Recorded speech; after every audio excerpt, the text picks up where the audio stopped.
a PhD candidate from Chicago, Illinois, Seth Wilson. Seth. What is a perfect storm? Good. Seth again. What is O Brother, Where Art Thou? You got it. Seth. What is Syriana? You know your George Clooney films.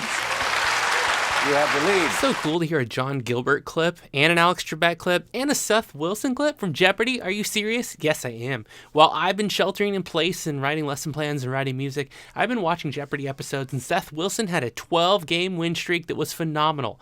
And here he is to join us on Inspiring Teachers. This is going to be a great episode. Seth, so glad you joined us. You can follow him on Twitter at SethWish. I'm Danny Hauger, and let's dive in to what is Inspiring Teachers. Hey everybody, Danny Hauger here. Hope you're having an outstanding week. Thank you so much for checking out our show. Are you looking for new and engaging ways to get your students up and moving in the classroom? Get out of the sit and get rut of teaching by checking out AmpedUpLearning.com, a two-teacher-owned and operated company in Texas that is looking to gamify teaching with creative new activities for the classroom. From their FREC resources and escape rooms for social studies and science to speed squares and task cards for math and English, they have tons of teacher-created resources. So many good things up there. And don't forget to check out their apparel designed specifically for teachers. Look good and support teachers. That's something I can get behind. Use code HaugerHistory10 to save 10% on all items, and follow them on social media at Amped Up Learning for their monthly giveaways of Amazon gift cards,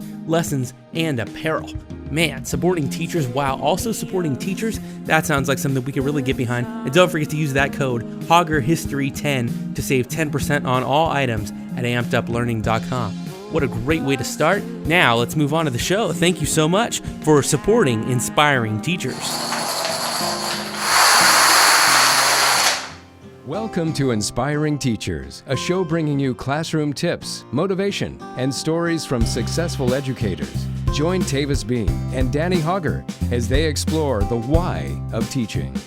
And welcome to a very special edition of Inspiring Teachers. I'm Danny Hauger, and Tavis Beam as at home, as most of us are around the country and around the world.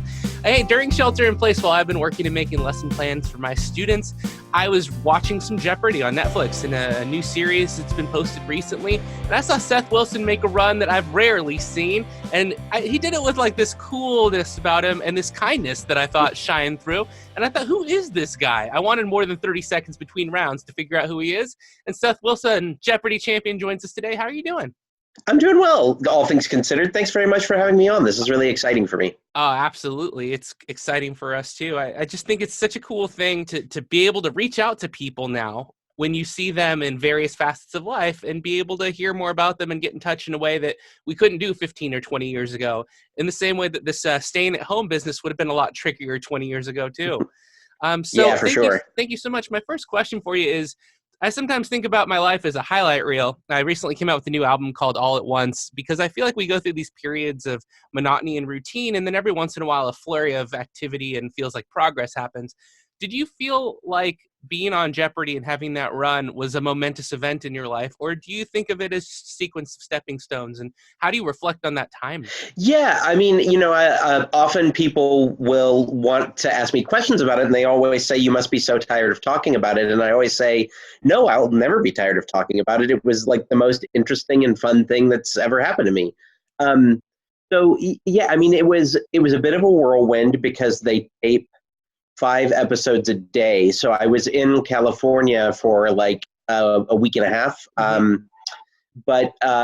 Yeah, I mean, it certainly opened up a lot of things for me since then. And I see it as a real, like, kind of beginning of a new chapter in life. But I would say, like, it would be very difficult for me to think of it as just like a stepping stone. You know, it was especially somebody who has been, did academic bowl in high school and college and has been really interested in learning and has gone to grad school, like, and did bar trivia 2 or 3 times a week during grad school, like, was very much the culmination of a lot of my interests. I feel like Jeopardy's kind of the gold standard of quiz shows, and getting to be on it at all was awesome. And getting to win, being lucky enough to win was even more thrilling. That's pretty cool because your mentality towards learning really shone through in the variety of topics that you have awareness of. And not everybody gets their learning investment, publicly verified, and so that's kind of an interesting process. What is your mentality towards learning? What kind of person are you? Do you chase information daily? Are you the kind of person that'll stop and look something up? Are you a voracious reader? Where does your appetite for learning come from, and in what variety does it shine in? Yeah, I mean, I would credit my parents with really instilling in me a desire um, to learn as much as possible. I learned to read very young, and they read to me from a young age, and then I started reading as much stuff as I could get my hands on. Having been in graduate school for the better part of the last decade, I don't read as much for pleasure as I would like, although I'm looking forward.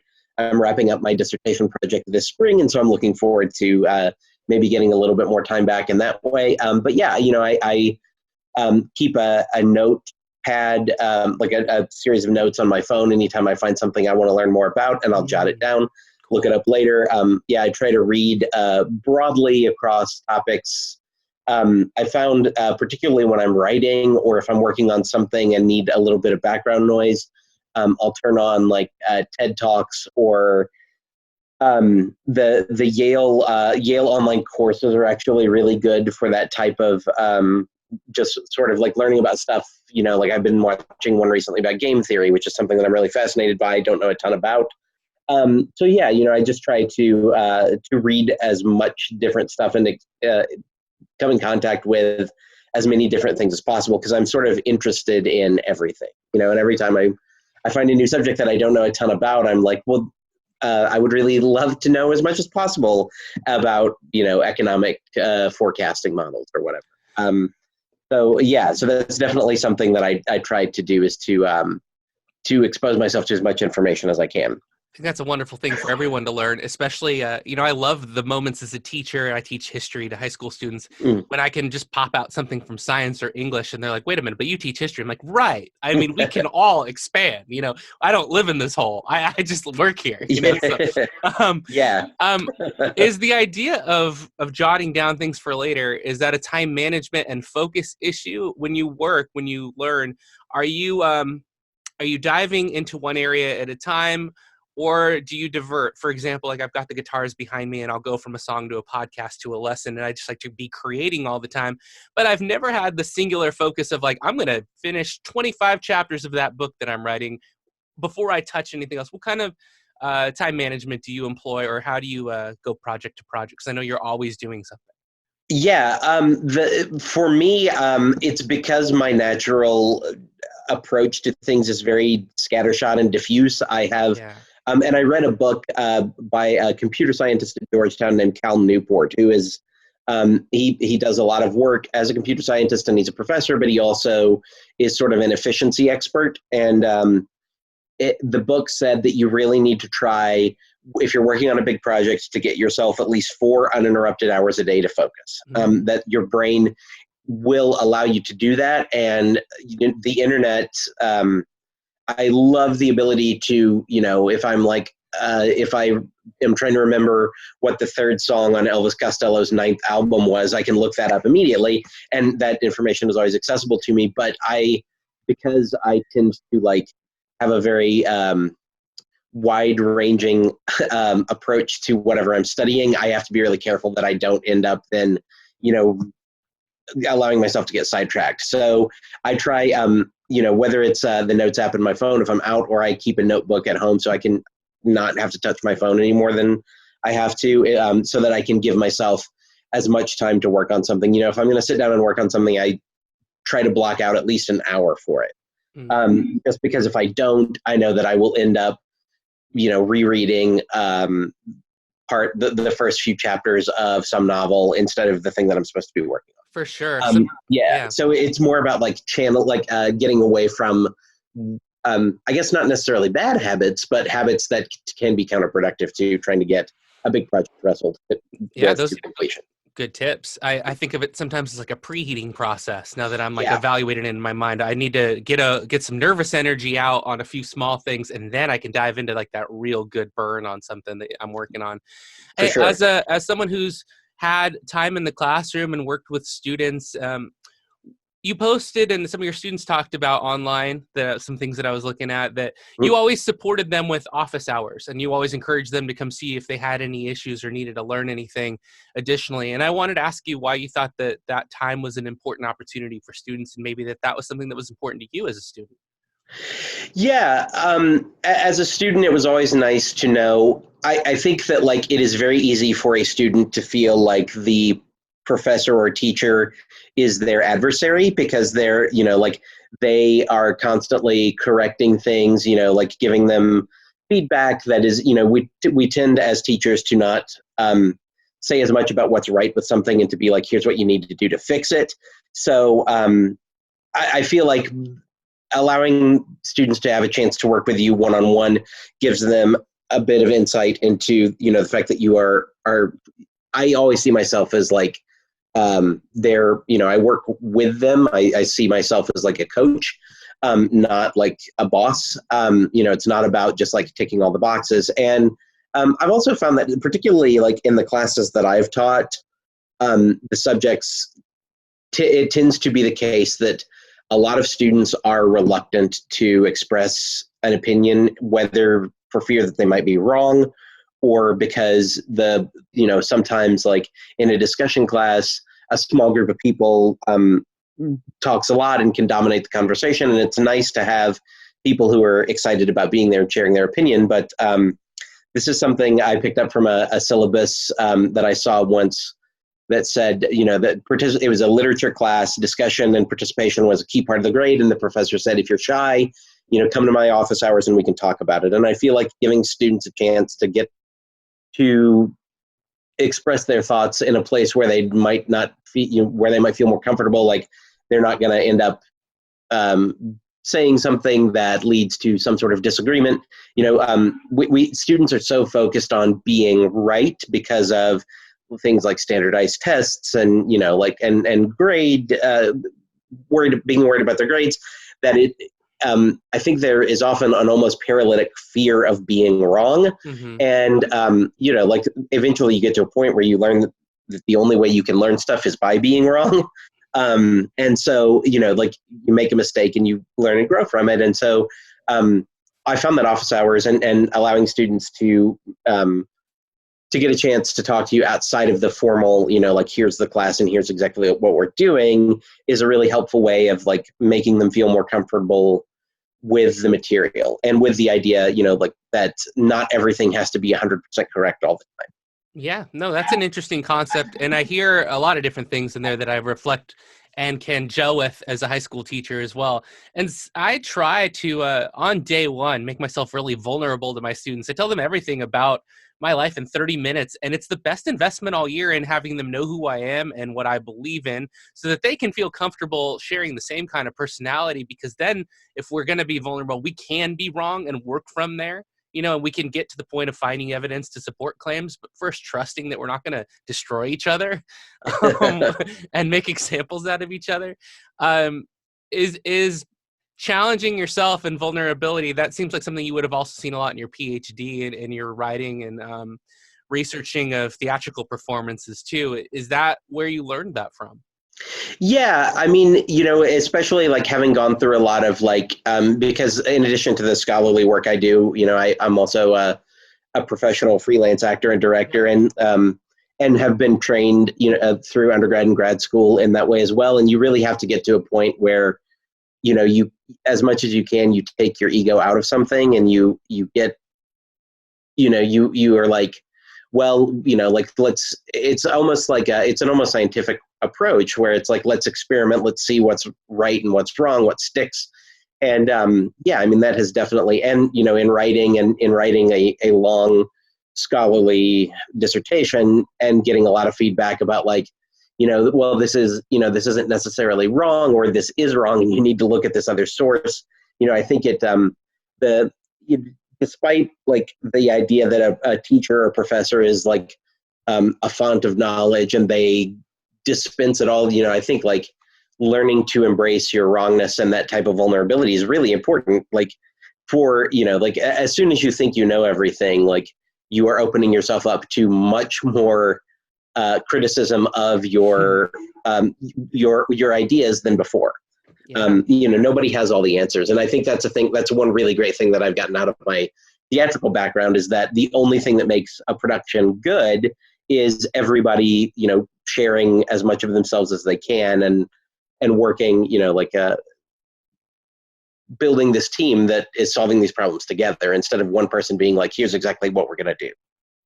Yeah, it makes a lot of sense. So in your work now, freelancing and directing and writing, how do you face challenges of doing things that you haven't before? What are the things that you do to overcome that not knowing or gaining the experience? What do you tell yourself, or what's your mentality? And how do you approach the new things that you're doing? I think that the key thing is just remembering that I didn't know all of the, I didn't come into my career as a writer, way back in high school when I was really first learning how to construct an essay, knowing exactly what to do. And it feels like, looking back on it, it can sometimes feel like, especially if you're looking at somebody else's work, like, oh, well, how do they not know this thing? But really, approaching something, I also work as an editor, and I say, the best way to edit is to be a naive reader. Are you telling me, the writer needs to be conveying information as if the reader has no idea what you're talking about, so you can really guide them through it. And I try to approach things in that same way myself. And, it's really hard. I've said a couple of times, having been on Jeopardy, especially doing trivia, if somebody recognizes me, it can be really nerve-wracking to feel like I've got a reputation to live up to. Mm-hmm. But at the same time, nobody knows everything. And just trying to, allow myself the same level of, whether you want to call it grace or experimentation, that I would a student or somebody else that was just starting out. When you tackle something new, expecting to do it perfectly the first time means you're going to get really frustrated and give up on it really quickly. And the only way to get good at something is to do it over and over and over again. Yeah, that dedication sounds like an sure. important theme to that. So what's in the pipeline for you now? What are you dedicating yourself to, and what are your days and weeks and months looking like coming up? Well, to the extent that any of us can say, the good news is, for a lot of my work, I'm able to work from home, and a lot of my work is carried out remotely anyway. So I've got a couple of music reviews in the pipeline. I've got some larger critical stuff on theater that I've been working on, wrapping up. I'll defend my dissertation in June and complete the PhD, graduate in August, and then begin the process of figuring out what I'm going to do with that document after that. Trying to cultivate a couple of theatrical projects here in Chicago, where I'm based once the theaters start coming back online. So got a couple of auditions, a couple of other things lined up. So several things that, hopefully at some point I would like to do another game show. If there is another quiz show that would be interested in having me on, I would love to do that, because that has been a really fun part of my life that I've gotten to do. So so several, trying to cultivate several different things and figure out what the world is going to look like in a couple of months, I guess. Well, perfect. And it's a great time to evaluate, isn't it? It's a For great sure, time to assess. Plenty of time to think about it. And also, a lot of people have been trading the Shakespeare meme online about how much he completed while he was in quarantine. But I was thinking about it before that, and that we may never get this amount of hours and time to really think about what we want to do and focus on and create a lot. I'm doing a song a day here, and it's going great. And if you ever need music for any production, feel free to reach out. But what I wanted to tell you is that I admire the climb, that you're always continuing to challenge yourself. I think that is inspiring. And I think our teachers will really enjoy that message, and whoever listens to this podcast as well. And I just want to thank you for sharing a few moments with us and wishing you all the best in your future endeavors. And if we can ever help you promote anything, you can always reach out to us here. Well, thanks very much. I really appreciate it. This was a lot of fun. Yeah, well, Danny Hauger and Seth Wilson here saying make the most of your time at home and keep challenging yourself to climb and dedicate to something that you believe in, and allow yourself the grace to learn. And until next time, class is dismissed.